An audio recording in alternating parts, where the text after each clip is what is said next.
En France, n'importe qui pourrait reconnaître facilement Didier Deschamps, champion du monde 1998, ancien capitaine et désormais sélectionneur des Bleus.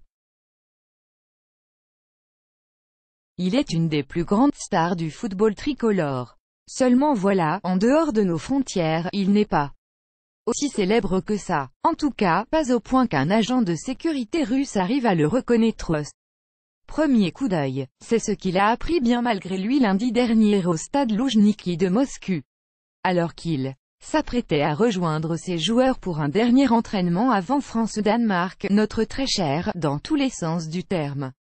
Didier Deschamps s'est vu refuser l'accès au terrain. Comme l'a révélé Quotidien ce mardi, il avait tout simplement oublié son badge d'accès. Les règles sont les règles, l'agent de sécurité chargé de filtrer les personnes pouvant accéder à la pelouse, qui ne l'avait sans doute pas reconnu, n'a pas voulu le laisser passer.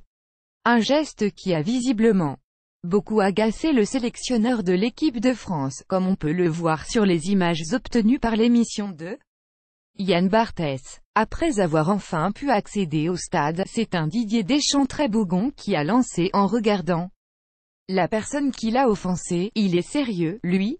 Il est serious, hein ?» Vaguement calmé, il a ensuite lancé: « Je vais lui mettre un tacle. Il va partir en chaise roulante. Hier lors du dernier entraînement des Bleus avant.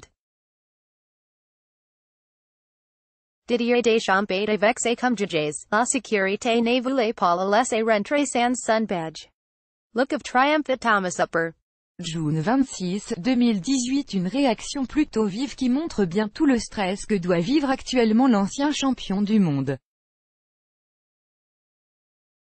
Fort heureusement, à l'issue du match contre le Danemark qui a été marqué par la première apparition publique de Candide Renard de Koh Lanta depuis son agression présumée et l'arrivée des femmes des Bleus, la France a obtenu la première place de son groupe de poule. Voilà qui devrait apaiser Didier Deschamps pour un temps. Le prochain match sera contre l'Argentine dès samedi prochain, et la rencontre s'annonce serrée. On espère que notre sélectionneur ne se mettra pas dans le même état que Diego Maradona, qui a complètement craqué en tribune hier soir.